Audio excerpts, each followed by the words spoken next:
So here's a view of the inside of my assigned work van for crime scenes. A couple things you see here, and we'll go through them in detail in a little bit.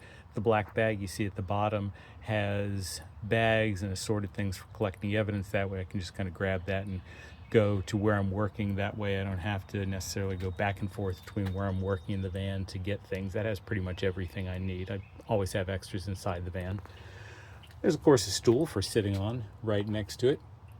And the reason we have the stool for sitting on, if you look at the picture, well, right there's a picture of an ant that I took through my microscope. Specifically, that's a carpenter ant. But the unit that is on actually folds down into a small desk. And if you look up there, you've got the wire ties. That's where I hang my coats from. I just took them down so you could see things. We have the shelves. We'll go through these again, a little more detail. At the very top, you see my bullet resistant vest that were all issued. On the next shelf down over to the left, that is a clipboard that I use for diagramming scenes, and boxes has various equipment in it. Second shelf, if you look to the left, that's where I have files. If I have to go to autopsy and other assignments, I just have all the files I need in there. And of course, tool sets, a fan, and another tool sets going from left to right. Down at the bottom, you have my camera case. The case is mine, the camera is assigned to me. And of course that box right there, cleverly labeled power cords, has power cords and a couple of portable lights in it. Got the locking cabinet here that has some items in it, and we'll look at them in detail. Up the top there's a portable magnetic light, battery powered.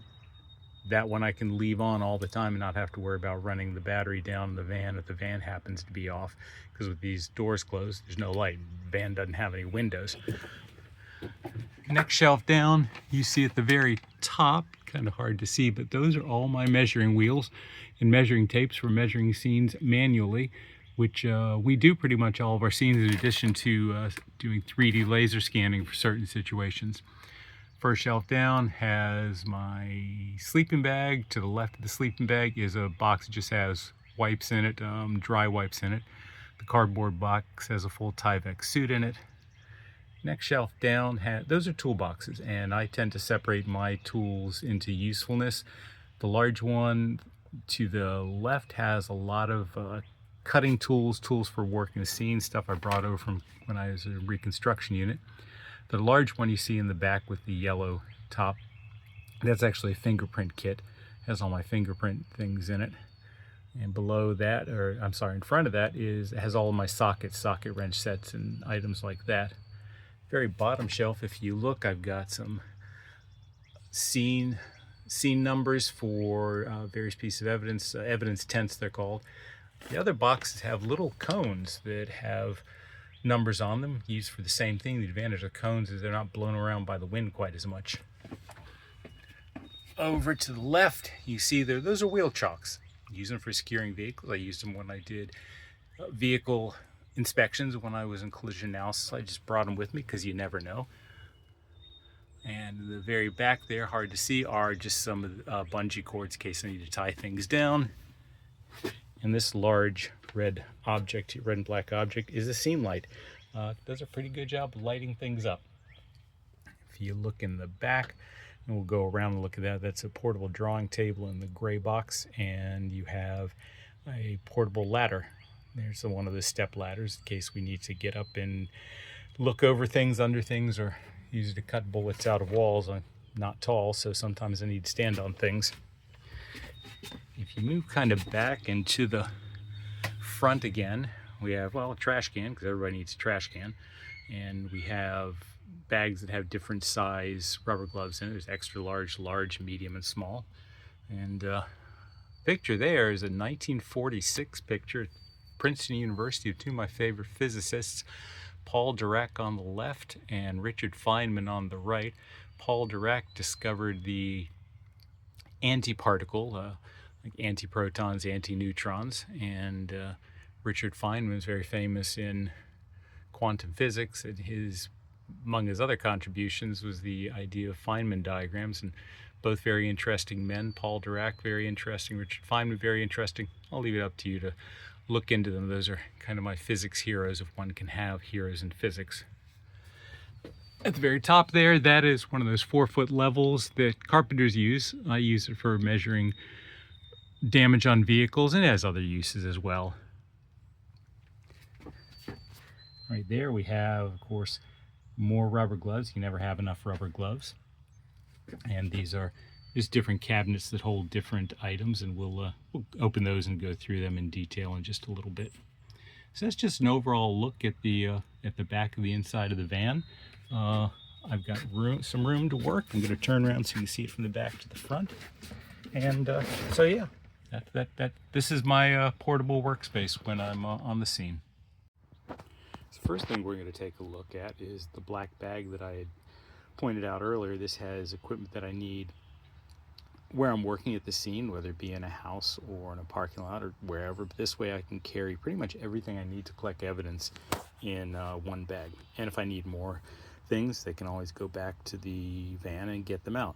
So everything has a purpose. There's something in every pouch, and I actually have, see the little white tags on there. It's labeled, so if I send someone to get something, I can say, hey, it's the bag, black bag on the left-hand side has gloves in it, and they can not only go there if they get confused, they can just look at the tags.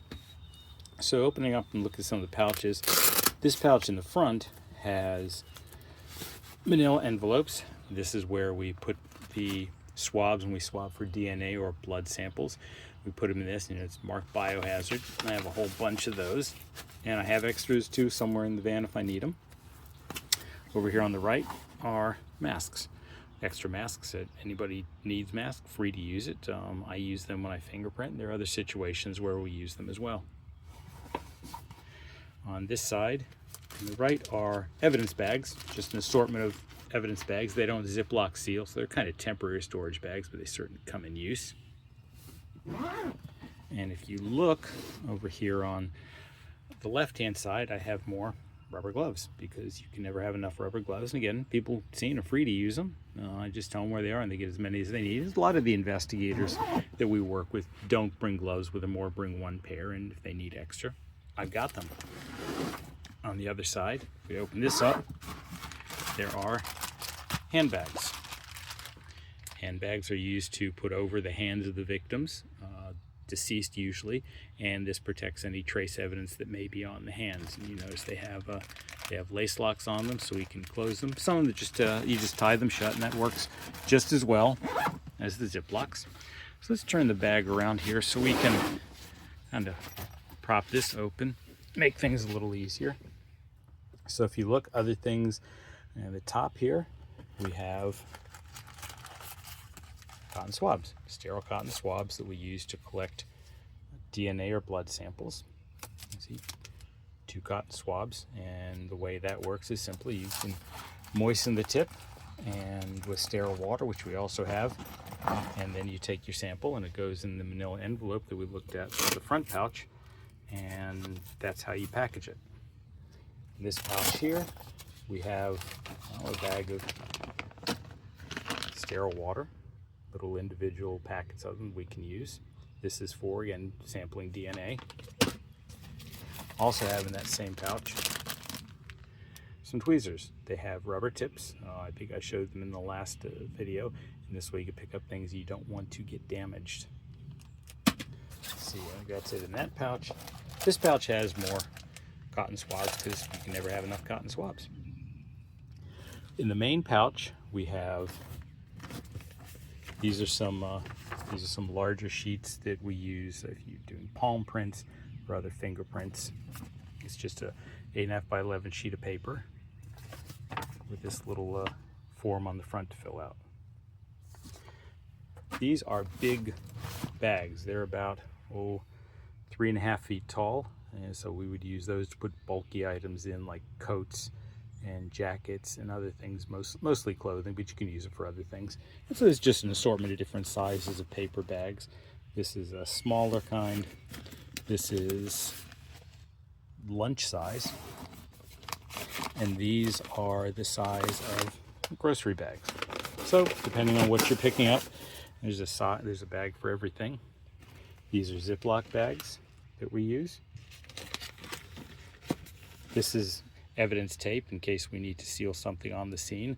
For example, when you take someone's fingerprint sample or DNA sample, you would use this to seal it at the scene, and you would have them initial it, and that way it's sealed and pretty much guaranteed that it's not going to be open. If it's open, we know it's being opened.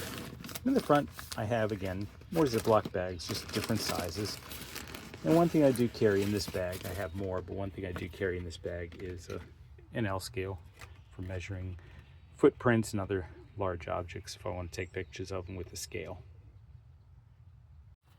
As I mentioned earlier, the piece in front of the van with the picture of the ant on it folds down into a desk, and I have stored behind it some graph paper for large scenes. Again, we hand diagram our scenes as well as doing 3D laser scans, and some scenes we just hand diagram.